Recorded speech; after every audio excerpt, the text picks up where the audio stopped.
right. Cheers. Cheers, Wine Wednesday. Wine Wednesday. Oh my gosh, we are at the most amazing winery in Hillsborough, I think. Yeah. The Blizzard Winery and Blizzard Wines. Yes. Very good. Thank yeah, you. I haven't Thank tried you. this before. This is awesome. It is. It's one of my favorite ones. You know how I found them? It was a funny story. I was, a little fact that a lot of people know about me. I loved watching the 700 Club. Okay. Every morning. And then so I watched 700 Club, and then I'd watch the news. And on the news, they always, Joe always goes around and travels around, and they were talking about Blizzard Winery. Yeah. And I'm like, I've never been there. And they made a comment that some of the basketball players come here. Oh. And I'm well, like, really? Where exactly is this place? So I looked it up, and I took my youngest, Haley, here for her 21st birthday. Aww. So that was she's 22, so a year ago, actually almost 2 years ago. Yeah. That's how I ended up coming across this winery. Yeah. Because I saw it on the news, and I'm like, I need to go try it out. And I have loved the wine, and I love the atmosphere and the location. It's amazing. I mean, the views, it's beautiful. It's gorgeous. I mean, you overlook the valley here. It's quiet. And easy to get to. Yeah. Yeah. So all because of Fox 12 News. There you go. I found this winery. Well, cheers to that. Yes. Yes. Cheers to Cheers that. to that. So I'm glad to share with you. All right. So today we are talking about, working with some of our seniors and helping with their housing and transition and multi-generational living, all kinds of things. So I know you have a designation. Let's talk about that first. Oh, so my designation is Senior Real Estate Specialist. So there's a lot of classes that you have to do and tests like everything. It's, continuing education, but it's also something that's very dear to me because I'm getting older too. I just turned 50. So, I hope I don't look 50, but... No, not at all. No, we hide our age. We're 29 and holding. A lot of my friends and family are also getting into that age bracket as well, that I just want to be able to have the resources and know the resources so I can help them as best as I can. Right. And the only way to do that is, do some research and take the classes and just, you can't just jump into it. You have like anything, you have to prepare and do the research but you also have to have the passion for it too. Right. And I do. I mean, it's amazing. They're amazing people. Everybody. Right. In this age, our age bracket now. I'm in there. Well, yeah. I'm expecting my ARP card in the mail anytime now. So Oh my God! I just got to use the first discount on my ARP. I used it to book a hotel. That's Who knew? awesome. I know. Now it's like, okay, I can use that. It's all right. It's fine. I'm good. I'm looking forward to when I can actually get the senior discount at Fred Meyer. There you go.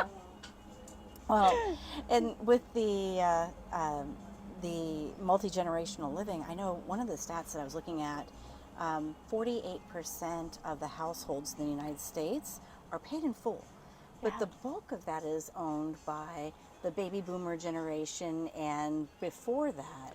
Right. So tell me about the generations, because I know you told me, and I was like, I guessed them, and I was wrong. I was totally wrong. So there's 6 generations. So there is the greatest generation. So that is the age group of 1901 to 1927. They lived through the Depression. So those are I actually have great grandparents that are still alive.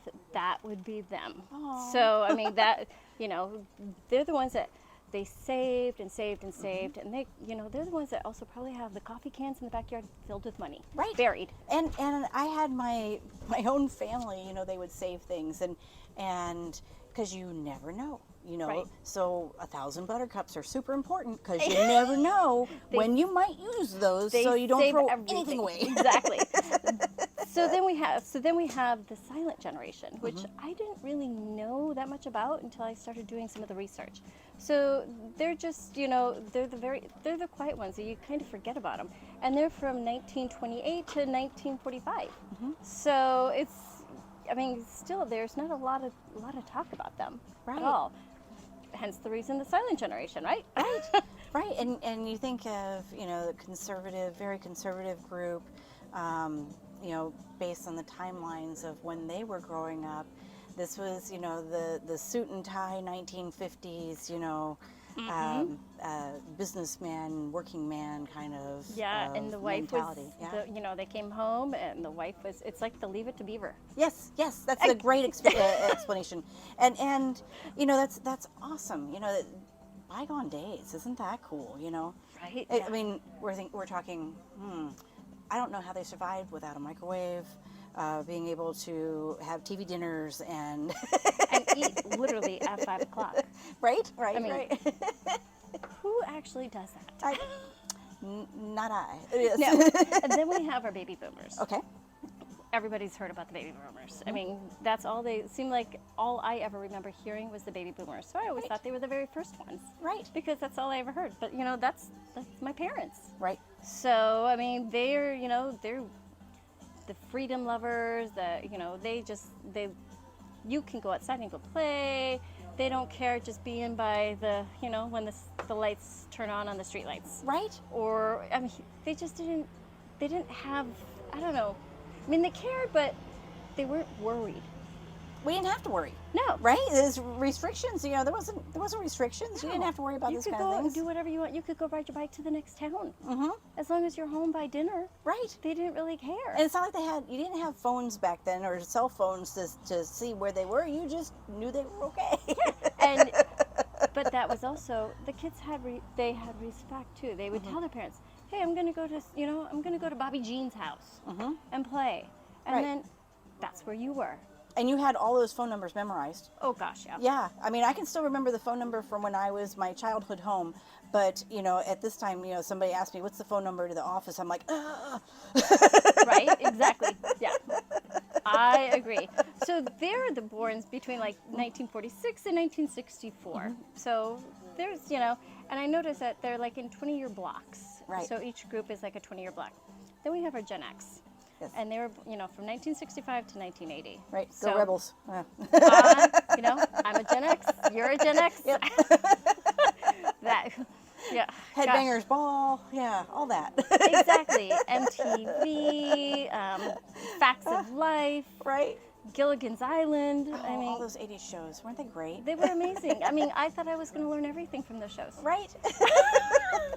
And you'd come home from school and it'd be like, okay, the first thing on, you had the Gilligan's Island, then you had Brady Bunch, then you had, right? Right, exactly. And you kind of want to live in Brady Bunch's life and world. And I mean, really, I don't think that really exists. Right, It might, but. And then, unless somebody else was home, and then it was going to be like 1 Adam 12 or something like that. It was like, oh. Right, exactly. So then we have our millennials. So the millennials, 1981 to 1996. So they are the, really our first-time homebuyer group, Yeah. our prime first-time homebuyer group now, because they're in the 30s They are. currently, and with them, they have the unique attribute of knowing the world before technology and knowing it after, right? Mm-hmm. And I do have a lot of those buyers right now because they're graduated from college, most of them, or else they've done their trade school or whatever, and they're working, and they're like, okay, we need to settle down and buy a house. And some of them are doing it on their own, and some of them are doing it with their parents, just because sometimes you need a little assistance, right? But yeah, I do, and they're also so much fun to listen to, because I mean, as a Gen X, watching them grow up, and I might have babysat some of them, Right. Well, So- and the focuses for that group is environmental, community, and we're talking very generalized, right? things, but, Very generalized, yes. but that's really cool. Yeah, and then we have our Gen Z, or sometimes also called as the iGen. So that was 1997 to 2010, and right there, both my girls are right there.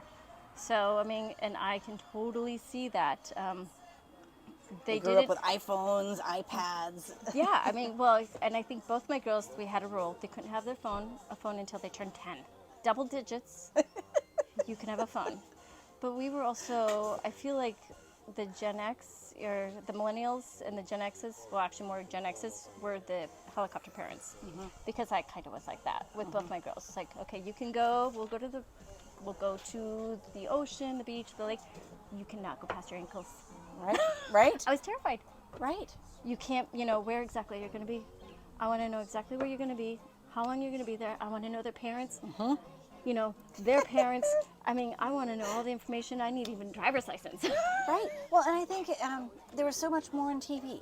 I think Yes. really that's It was the scary. driver of that, because you have these 48-hour shows of all these terrible things that happen, and there's more exposure. I mean, when I was super young, we had 3 channels. Let's face it, we had there's also UHF channel, but nobody watched that. Right, exactly. It was just a scary. I felt like it was, and it still is a scary time. Right. Sometimes I'm like, I'm surprised my kids grew up the way they did, and they're decent human beings. Right. They both are going to school. They're on the right path. So I did something right.